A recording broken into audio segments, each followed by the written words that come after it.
The $10 promise. The snow fell gently on the busy downtown street, creating a soft blanket over the sidewalks and storefronts. Business people hurried past, their heads down against the cold winter wind, focused on reaching their destinations. The warm glow from coffee shops and restaurants cast golden rectangles of light onto the white dusted pavement.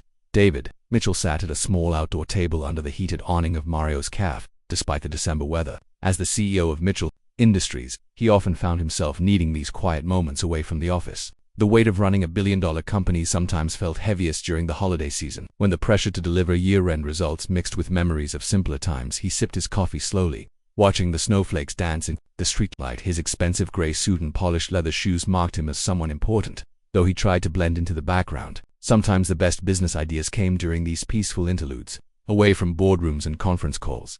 A small movement caught his attention from the corner of his eye. A young boy, no more than 8 years old, was kneeling on the cold sidewalk nearby.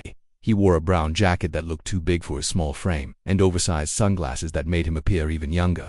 In his hands, he held a wooden shoeshine box that had clearly seen many years of use. The boy's technique was careful and practiced as he worked on the shoes of a businessman who stood impatiently checking his phone. Even from a distance, David could see the concentration on the child's face, the way his small hands moved with surprising skill across the leather when the businessman left, dropping a few coins into the boy's collection cup without even looking down. The child counted the money carefully. His shoulders sagged slightly, and David could sense disappointment even from across the street. The boy looked around the busy sidewalk, searching for his next customer.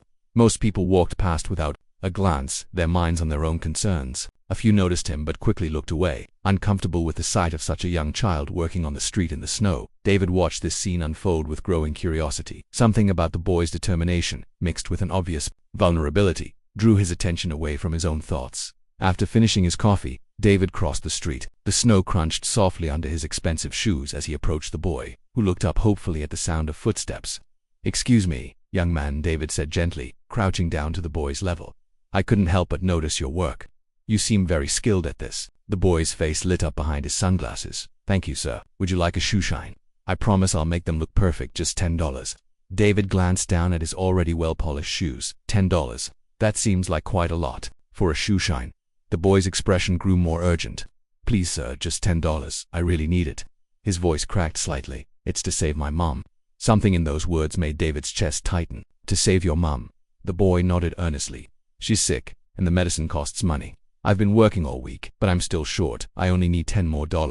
David studied the child's face, seeing the exhaustion behind the determination. "What's your name, son?" "Tommy," the boy replied. "Tommy Thompson. Well, Tommy, why don't you tell me about your mother while you work on my shoes?" Tommy's hands moved expertly as he began to clean David's already pristine leather shoes. "Her name is Rebecca. She used to work at the hospital, but she got really sick and couldn't work anymore. The doctors say she needs special medicine, but our insurance doesn't cover all of it." David watched Tommy's small hands work with impressive precision. "Where's your father, Tommy?" Tommy paused for just a moment. "He left when Mom got sick, said he couldn't handle it anymore." The boy's voice was matter-of-fact, but David could hear the hurt underneath. "So it's just you and your mom?" "Yes, sir. She doesn't know I'm doing this. She thinks I'm at the library after school. But I heard her crying last night about the medical bills, and I wanted to help." David felt something shift in his chest as he watched this 8-year-old boy carrying such a heavy burden. "Tommy, how much money have you earned this week?"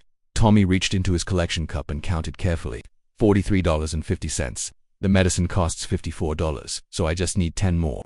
The math was simple, but the weight of it was profound. David watched as snowflakes landed on Tommy's brown jacket, melting almost immediately. This child was working in the cold, day after day, trying to save his mother with the determination of someone much older. "Tommy," David said quietly, "I think your shoes look perfect now." Tommy looked up hopefully. "Will you pay me the $10, sir, please?" David reached into his wallet, but instead of pulling out a $10 bill, he took out his business card and a pen. On the back he wrote down an address. "Tommy, I want you to take this to the pharmacy where your mother gets her medicine. Give them this card and tell them David Mitchell sent you. They'll understand what it means." Tommy looked confused as he took the card. "But sir, what about the $10? David smiled and pulled out a $50 bill, placing it in Tommy's collection cup. "This is for the excellent shoeshine. The medicine will be taken care of separately." Tommy's eyes widened behind his sunglasses. "Sir, I can't accept this much money for one shoeshine."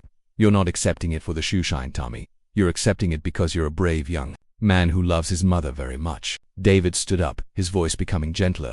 "That card I gave you will make sure your mother gets all the medicine she needs. Not just for this month, but for as long as she needs it." Tommy stared at the card, then up at David. "Who are you, sir?" "Just someone who believes that boys who work this hard to help their mothers deserve a little help in return." David turned to leave, but Tommy called after him. "Wait, how can I ever thank you?"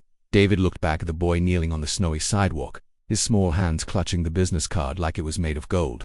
"Take good care of your mother, Tommy, and remember sometimes the most important things in life aren't about money. They're about love and determination and never giving up on the people who matter most to you." As David walked away through the falling snow, he could hear Tommy packing up his shoeshine kit with excited energy. The boy would run home now, probably faster than he'd ever run before, carrying hope in his small hands. The next morning, David received a call from the pharmacy. Tommy had arrived with his card, and his mother's prescription had been filled. More than that, the pharmacist mentioned that a young boy had hugged the medicine bottle, like it was the most precious thing in the world. David smiled as he hung up the phone. In a world of quarterly reports and board meetings, sometimes the most important business was simply helping a child save his mother. From his office window, he could see the street where he'd met Tommy. The snow was still falling, but somehow, the whole city looked a little brighter. Sometimes the smallest encounters change everything, and sometimes a $10 shoeshine is worth much more than money can measure.